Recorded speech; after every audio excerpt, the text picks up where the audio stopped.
Hey all, we are given this problem climbing stairs.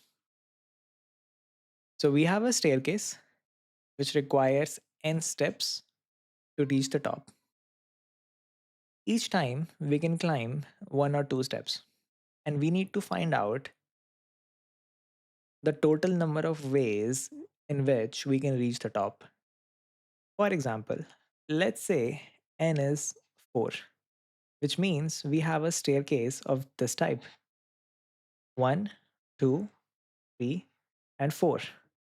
This would be considered the top, and the bottom would be somewhere over here. So to reach the top, we can have the following choices. From the bottom, we can have one step, one step, one step, and one step. Or we can take one step, then two step, and then one step. Or we can take one step, and then two step. Or the exact opposite of that. So two step, then one step, and then one step. So how many ways we have? We have 1 plus 1 plus 1 plus 1. There is another way. We can take two steps and two steps again. So another one. So we have a total of 5 ways. How about we create a choice diagram? Since we have so many choices, it would be good to visualize this problem using a choice diagram. So we have n equals to 4. These are the number of steps yet to go. In this place, we have two choices. Either we take one step or we take two steps. If we take one step, we have three steps still to go. If we take two steps, we have two steps to go. We can continue filling this up. We can take one step, we can take two steps if we have three steps left. So over here, n would be 2. Over here, n would be 1. We can take one step or we can take two steps from n equals to 2.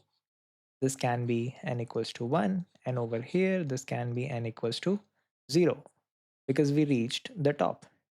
Over here from n equals to 1, we just have one stair to go. We cannot climb two stairs. We just have to climb one stairs. So if we climb one, we have n equals to 0. Over here, we have n equals to 1. We can again only go one step. So that would be n equals to 0. Over here, we have two choices: climb 1 or climb 2. Over here, we have n equals to 1 step left. Over here, we have n equals to 0 step left. From n equals to 1, very similarly, take one step, n equals to 0. We can see that we are reaching the top here, here, here, here, and here, which is a total of 5 ways. So this is the basic understanding of this problem.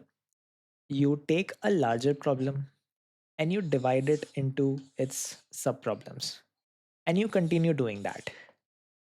There is another there is another observations there is another observation you can make. This tree and this tree are the same. You're solving the same problem twice. Now this is something we should not do because this increases the complexity of the problem. For our input large enough, which is true in this problem, for n equals to 45, it's a very large number. This approach would not work because we are solving the same problem again and again. So to deal with this complexity, what we can do is, instead of solving this problem from top to bottom, let's solve it from bottom to top. Instead of saying what is n equals to 4, let's find out what is n equals to 0 and then n equals to 1. If we have these two numbers, you can see in this subtree, If I know n equals to 0 and n equals to 1, I can find out n equals to 2. If I'm looking at n equals to 3, what does n equals to 3 need? It needs n equals to 0, n equals to 1, n equals to 0, n equals to 0, n equals to 1, and n equals to 2. If I have these values, I can calculate these and these and so on. So instead of solving from top to bottom, let's solve from bottom to top. Let's understand this using an example. Again, n is equals to 4 in my example. I have number of steps as 1, 2, 3, and 4. If I have one step, which is something like this, this is bottom, this is top. If I just need to go one step, how many ways? Just one. If I have two steps, something like this, how many ways? One, one, or this. How many ways? Two ways. So if I have the problem n equals to 3, what would be the subproblem? It can take one step or it can take two steps. And for that, the subproblem would be n equals to 2 and n equals to 1. That is 2 and 1. Since these are number of ways, we can add them. So for n equals to 3, the number of ways would be 3. How about 4? The subproblem would be n equals to 3 and n equals to 2, and we can add these, which is 3 plus 2 equals to 5. So for 4, we have 5, which means we can have these two number initialized and then we can calculate anything we want. This would be the bottom-up approach of solving this problem. Now let's take a look at the code implementation. So I am in the code editor. I have this climb stairs function. It's receiving n, which is the number of steps. So over here, I can say that if n was equals to 1, which means I just have one step, I can only climb in one way. If n was 2, then I have two ways of climbing up. As we saw in the bottom up approach, to calculate a higher value, I need its smaller values. So for that, I can create an array over here and I can give it a length of n plus 1. I'm giving it n plus 1 because I do not have n equals to 0 and I want to start indexing from 1. So when I say array of n, that would give me the number of ways of climbing n steps.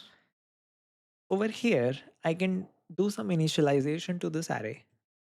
I can say, very similar to the base condition, if ARR1, I can call it 1. If ARR2, I can call it 2. These are the number of ways from 1 and 2. After this, what I can do is I can go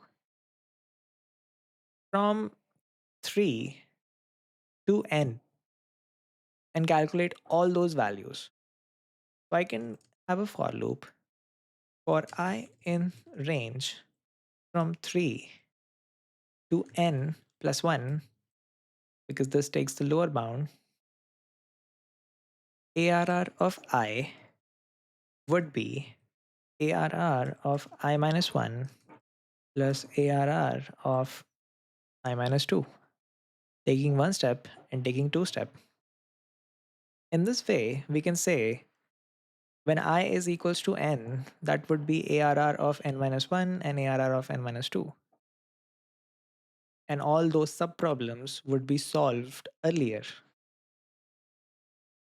In the end, let's return ARR of n, which is the number of ways of climbing n stairs. Let's run this code. Let's submit it. So we have a solution over here.